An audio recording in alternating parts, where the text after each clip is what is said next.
Praise the Lord. आप सभी को जय मसीह की। प्रभु का एक बार फिर मैं धन्यवाद करता हूँ कि आप लोगों के सम्मुख प्रभु फिर से एक मैसेज को आप लोग के बीच देने के लिए फिर से लाया है। मैं प्रभु को धन्यवाद करता हूँ। पिछले समय में मैंने एलिया और एलीशा के अभिषेक के विषय में आपको मैंने बताया था। एलिया के विषय में बताया था कि उसके पास में जो अभिषेक था उसके कारण से वो स्वर्ग गया, लेकिन एलीशा के पास में उसका 2 गुना अभिषेक था। हम उसके सारे कार्यों को बाइबल के अंदर पढ़ सकते हैं। पढ़ना बहुत आसान है, पढ़ सकते हैं। हमें पढ़ करके लगता है कि यार एलीशा को 2 गुना अभिषेक मिला तो मुझे क्यों नहीं मिलेगा, मुझे क्यों नहीं मिलेगा। अरे मैं कहता हूँ मिलेगा जरूर। क्यों नहीं मिलेगा? आप आके देखिए, जरूर मिलेगा। बहुत इजी है लेना, बहुत इजी है। लेके देखिए एक बार। आप किसी पास्टर को बोलेंगे ना, पास्टर आपके पास में जो अभिषेक है मुझे दें, मुझे भी 2 गुना अभिषेक चाहिए जैसे एलीशा को मिला है, मुझे भी चाहिए प्रभु। पास्टर जी, पास्टर बोलेगा कि आपके पास में है आपके पास में है। पास्टर बोलेगा, कई पास्टर आपके लिए प्रार्थना भी करेंगे सर पे हाथ रख करके, आप पाएंगे भी। आप पाएंगे भी, बड़ी खुशी की बात है। आप उस अभिषेक को पाएंगे भी। लेकिन आगे मैं आपसे एक बात को कहना चाहता हूं कि उस पास्टर से अभिषेक लेने से पहले उसका बलिदान पूछना कि उसका क्या बलिदान है उसकी लाइफ का। उसने क्या त्यागा है अपनी जिंदगी के अंदर कि उसने इस अभिषेक को पाया है। बहुत इजी है अभिषेक को लेना, बहुत इजी है, मुश्किल नहीं है। इतना आसान है कि आप ले सकते हैं अगर आप लेकर के चलने के लिए तैयार हैं तो।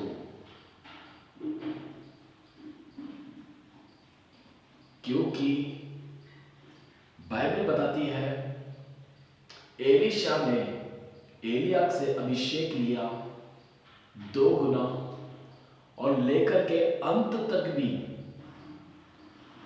एलिया के समान जो समर्पण था, उस समर्पण के साथ में वो बना रहा। वो अपने पिता के घर ना लौट गया, उसके पास में जो संपत्ति थी वहां ना लौट गया, और ना उसके वो गीत गाता रहा कि मेरे पास में ये था, मेरे पास में वो था, फलाना था, ढीमका था। वो ना इसके गीत गाता रहा, बस वो यहोवा की ओर ताकता हुआ चलता रहा। जैसा एलिया चलता रहा, ये भी चलता रहा। इसका उठना बैठना चलना फिरना खाना पीना सब कुछ, सारा स्वभाव उसका ये झलकाता था कि वो एक पवित्र जन है, कि वो क्या है, एक पवित्र जन है। उसने उस अभिषेक का समर्पण के लिए समर्पण करके उस अभिषेक को लेकर के चलने के लिए उसने अपनी सारी इच्छाओं का बलिदान कर दिया। आमीन। सारी इच्छाओं का बलिदान कर दिया। एक पास्टर से अभिषेक लेना है तो सबसे पहले अपनी सारी इच्छाओं का बलिदान करें,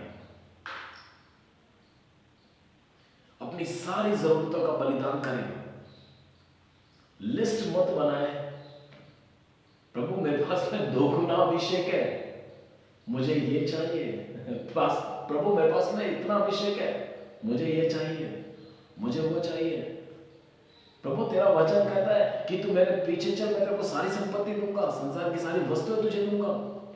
प्रभु मेरे पास में तेरा 2 गुना अभिषेक अभी तक आई क्यों नहीं? इच्छाओं के लिए नहीं, इच्छाओं के लिए अभिषेक मत मांगो। बहुत बड़ा बलिदान है ये, साधारण बात नहीं है एक अभिषेक को लेकर चलना। एक पास्टर से पूछना कि जब से वो प्रभु की सेवा में उतरा है, उसने अपनी जिंदगी में कितना बलिदान किया है, कितनी बार वो भूखा रहा है। उपवास खत्म हुआ, आज उसे उपवास खत्म करना है।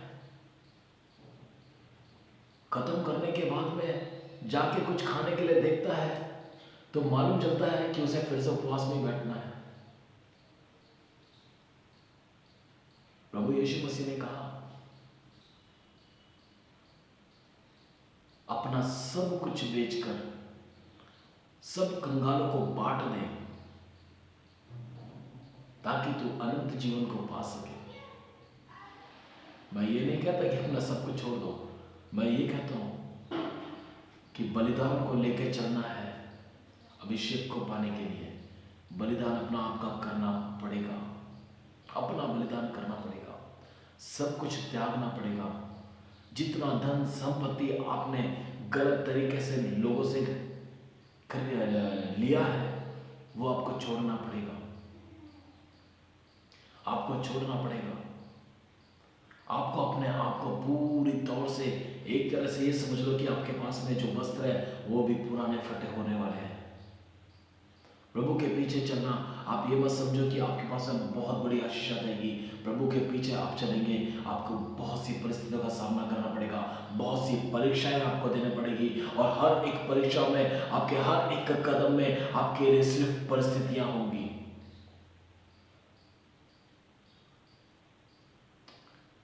एक पास्टर एक हाई लेवल तक जब पहुंच जाता है ना, तो लगता है पास्टर के पास में सब कुछ है। उस पास्टर के पास में भी जाके कभी पूछेंगे ना, तो इस हाई लेवल पे भी उसे कई बार परिस्थितियों का सामना करना पड़ता है। मैंने कई बार बड़े बड़े पास्टर्स लोगों की गवाही आज भी देते हैं, वो आज भी कई बार उन्हें खाली पेट रहना पड़ता है। लेवल बढ़ चुका है लेकिन पेट खाली रहता है। लेवल बढ़ चुका है, परिस्थितियां नहीं छोड़ रही है। लेवल बढ़ चुका है लेकिन संसार की बातें, संसार की जरूरतें उनको नहीं छोड़ रही है। वो सारी बातों को छोड़ते हुए फिर भी आगे की ओर बढ़ रहे हैं। क्यों? अभिषेक को पाने के लिए नहीं, उसने अपने अंदर एक जलन रखी है कि मुझे प्रभु के कार्य को पूरा करना है। आमीन। पौलुस कितनी चिंता करता है कलीसियाओं के विषय में, पत्रियां आपने पढ़ी होंगी। चिंता करता है वो, उसको ये बात का डर रहता है कि कोई भटक ना जाए। हम अपने स्वार्थ के लिए अपने आप में भागे जा रहे हैं, अपनी इच्छाओं को पूरा करने के लिए, सिर्फ अपनी इच्छाओं को पूरा करने के लिए। पौलुस तरस रहा है दूसरों की इच्छाओं को पूरा करने के लिए, दूसरों की उन्नति करने के लिए। हम अपने स्वार्थ के लिए हम सबकी जरूरतों को भी छीन करके अपना घर भरते हैं। हम अभिषेक को कैसे लेके चलेंगे? अभिषेक को कैसे लेके चलेंगे? घर में एक पादरी आ जाए तो पादरी से कहते हैं कि पहले जाकर के आप हमारे घर में आने के लिए एक अपने हमारे पास्टर से जाकर के पहले परमिशन लेकर आइए। आप कैसे अभिषेक को लेकर चलेंगे? आप शाप पैदा करेंगे तो घर आशीषित कैसे होगा? आप शाप पैदा करेंगे तो आप अभिषेक को लेकर कैसे चलेंगे? हम जब एक पास्टर चर्च के अंदर आता है, जब वो बड़े बड़े अद्भुत कार्य कर रहा होता है, परमेश्वर के बड़े बड़े वचनों को बोल रहा होता है, उसके मुख से परमेश्वर बात कर रहा होता है, तो हम पीछे बैठे बैठे ये कहते हैं कि ये अभिषेक मुझे भी चाहिए। मैं कहता हूँ जरूर, ये लालसा रखना अच्छा है, लालसा रखना अच्छा है, लेकिन उस लालसा को पूरा करने के लिए बलिदान देना शुरू करें। जैसा यीशु मसीह ने कहा कि अपना सब कुछ कंगालों को अपना सब कुछ बेच करके कंगालों में बांट दे। अगर आप तैयार हैं अपने बलिदान के लिए, तो प्रभु तैयार है आपको अभिषेक देने के लिए। बहुत इजी नहीं है। कई पास्टर्स मेरे सम्मुख है, मेरे नजरों में है, उन्होंने सेवा को छोड़ दिया, फिर अपने कामकाज में लग गए हैं। जो उनके पास में लोग थे वो भटक गए हैं। आप ऐसा करके अपने पर शाप उत्पन्न ना कीजिएगा। कई पास्टर्स को मैंने ऐसा देखा है, ऐसा मत कीजिए, क्योंकि प्रभु की सेवा करना सरल नहीं है, ऐसी नहीं है। कई लोग आपको सेवा के अंतर्गत में आपको बहुत सी गलत बातें आपके मुख पे बोल के चले जाएंगे, आप शायद सह भी नहीं पाएंगे, सह भी नहीं पाएंगे। हर एक बातों को सहने के लिए सबसे पहले अपनी सारी इच्छाओं को और सबको सुनने के लिए अपने कानों को भी खुला रखें और सबको सहने के लिए हिम्मत रखें, और वो सब पाने के लिए प्रभु के आगे घुटने टेकें और खुद से ही अपने अंदर आग लगाएं। और आप जब अपने आप में आग लगाएंगे, आपकी जिंदगी को प्रभु बदल डालेगा। एक कोयले का विषय, आजकल लकड़ी के कोयले चल रहे हैं, इजीली चलते हैं, लेकिन पहले पत्थर के कोयले चलते थे तो वो कैसे चलते थे आप जानते हैं? एक कोयला जलाने के लिए कितना मेहनत करना पड़ता था, फूकनी से फूक मार मार के उसको जलाना पड़ता था। जरा सी चिंगारी उसमें लगती थी तो थोड़ी सी हिम्मत बढ़ती थी, आशा बढ़ती थी कि अब ये जलेगा, लेकिन वो कई बार चिंगारी बुझ जाती थी, और जब वो चिंगारी बुझ जाती थी तो उसकी आशा टूट जाती थी। फिर ये कहता था अरे यार, क्योंकि उसे फिर से मेहनत करनी है, क्योंकि उसे फिर से तैयार कर रहा है उस चिंगारी को लगाने के लिए। वो फिर से मेहनत करता है, फिर से उसको जलाता है। एक पास्टर का स्वभाव है ऐसा।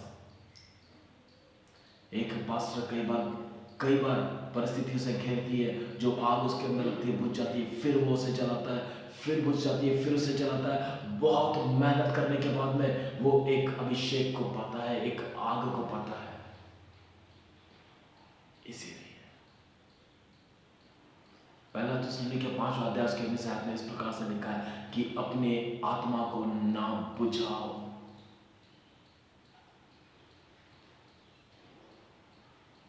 विश्वास में बने रहो, अपनी आत्मा को बुझने ना दे।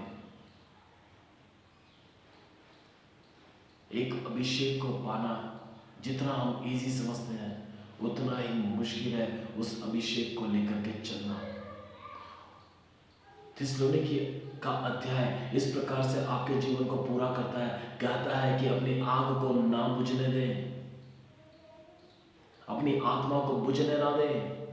अभिषेक अगर आपको पाना है तो उसके लिए उसी दिन ये भी ध्यान रखें, जब वो परमेश्वर के दास के पास में आपका आकर के कहते हैं कि पास्टर जी मेरे हाथ पे रख, सर पे हाथ रख के प्रार्थना कीजिए और मुझे 2 गुना अभिषेक दीजिए। मैं कहता हूँ उसके साथ में ये भी निर्णय लेना, पास्टर जी जो बलिदान आपने दिया है मैं भी बलिदान देने के लिए तैयार हूँ। आमीन। आपको उस अभिषेक को पाकर के अपने अंदर आग बढ़ानी होगी, बढ़ाते रहना होगा। कोयला जल गया है, उसको जलाए रखना मुश्किल है। एक कठिनाई से जलाया हुआ कोयला कभी बुझेगा नहीं, उसमें जितने आएंगे वो भी जलते चले जाएंगे इजी तरीके से। जितने उस कोयले के संपर्क में आते जाएंगे वो जलते जाएंगे। मैं ये कहता हूं कि ऐसा नहीं है कि नहीं जलेगा, लेकिन अगर उसमें से एक कोयला निकाल दिया जाए, अब उसे कहे कि जल, वो जल्दी बुझ जाएगा, वो जल्दी बुझ जाएगा। इसीलिए आपको क्या करना है, जो कोयला एक पास्टर ने अपने अंदर प्रार्थनाओं से आंसू बहा बहा करके, प्रार्थनाओं को उत्तर मांग मांग करके और परिस्थितियों को झेल करके उस आग को जो सुलगाया है, उस आग को सुलगाने की हिम्मत अपने आप में बढ़ाएं। वो आप अंत तक लेकर के चल पाएंगे। इसी तरीके से आपने आग लगवा करके बाहर निकलेंगे उस आग से, आप बुझ जाएंगे। एलिया एलिशा के पास में गया, कंबल डाल दिया, चादर डाल दी, और एलिशा उसी दिन से उसके पीछे भाग गया, अपना सब कुछ छोड़ करके भाग गया। तो ऐसा नहीं है कि वो आग नहीं बना, वो आग तो बना, लेकिन उस आग में अंत तक बना रहा। एलिया के साथ साथ चलता रहा, एलिया को उसने ना छोड़ा अंत तक। एलिया चला गया, उसके बाद में भी वो परमेश्वर के साथ में बना रहा अंत तक। मरने के बाद में भी चमत्कार कर रहा है। एलीशा, आप क्या कर रहे हैं? आप एक अभिषेक, 2 गुना अभिषेक को लेकर के क्या कर रहे हैं? कितना टाइम प्रभु को दे रहे हैं? कितना टाइम संसार को दे रहे हैं? कितना टाइम फालतू बातों में लगा रहे हैं? कितना टाइम आप व्यर्थ अपनी जिंदगी को बिगाड़ रहे हैं? अभिषेक कहां गया? ऐसा अभिषेक नहीं चल पाएगा। आपकी परिस्थितियों में कष्ट और बढ़ जाएगा। समझिए मेरी बात को, कष्ट और बढ़ जाएगा। इसलिए अगर आप अपने आप से आगों को सुलगाएंगे, कष्ट बढ़ेगा नहीं, घटेगा। आपका लेवल भी परमेश्वर बढ़ा देगा। हर परिस्थितियों को सहने की आपके अंदर हिम्मत आ जाएगी। हर परिस्थितियों को लेकर के चलने के लिए आप में सामर्थ आ जाएगी। हर परिस्थितियों को आपको अपने जिंदगी के अंदर हर परिस्थितियों को झेलने के लिए परमेश्वर से एक सामर्थ मिलेगी। अगर आप अपने आप में अकेले बैठ के आंसू बहा बहा करके, कमरे बंद कर करके प्रभु के सम्मुख बैठे रहते हैं, तो प्रभु आपके जीवन में पूरा करेगा। जो अभिषेक आप लेने के लिए चाह रहे हैं पास्टर से, उसी दिन ये भी निर्णय लेना, पास्टर जी जो बलिदान आपने दिया है, मुझे इससे बढ़ करके भी देना पड़ेगा तो मैं देने के लिए तैयार हूं। 2 गुना अभिषेक का मतलब समझ लो, जितना बलिदान उसने दिया ना, उसका 2 गुना बलिदान आपको देना पड़ेगा। आमीन। सच बोल रहा हूं। उस पास्टर से उस वक्त ये भी कहना, पास्टर जो अभिषेक आपने उसका 2 गुना मुझे चाहिए, और जो बलिदान आपने दिया है उसका 2 गुना बलिदान मैं भी दूंगा। तो आप अभिषेक को लेने के लिए, लेकर के चलने के लिए काबिल बन जाएंगे। अन्यथा हर बार आप टूटेंगे, गिरेंगे, और हर बार पास्टर के घुटने में जाकर कहेंगे, पास्टर जी मेरे लिए प्रार्थना करो। क्यों? क्योंकि आप में इतनी सामर्थ नहीं कि आप 2 गुना अभिषेक को लेकर के चल पाएंगे। अकेले बैठे प्रार्थना करें, अपने आप से आग को सुलगाए। जो आग आप अपने आप से सुलगाएंगे, आप अंत तक लेकर के चलेंगे। आप किसी पास्टर के द्वारा अपने कोयले को जलाएंगे, बुझ जाएगा मेरे प्रियो, ध्यान रखिए, बुझ जाएगा। ये मजाक नहीं कर रहा हूं मैं सच बोल रहा हूं, ये बुझ जाएगा। अगर आप प्रभु का उस अभिषेक को आप अपने आप से लेकर के चलेंगे, आप अपने आप से उस आग को सुलगाएंगे, आप अंत तक लेकर के चलेंगे। आप उस पास्टर से अभिषेक लेते हो, अगर पास्टर से बोलना, पास्टर मुझे आपके साथ ही रहना है, आपके साथ ही चलना है, तो आप लेकर के भी चल पाएंगे। सच बोल रहा हूं, आप उसे लेकर के भी चल पाएंगे। मैं मेरे पास्टर के विषय में अगर आपको बताऊंगा,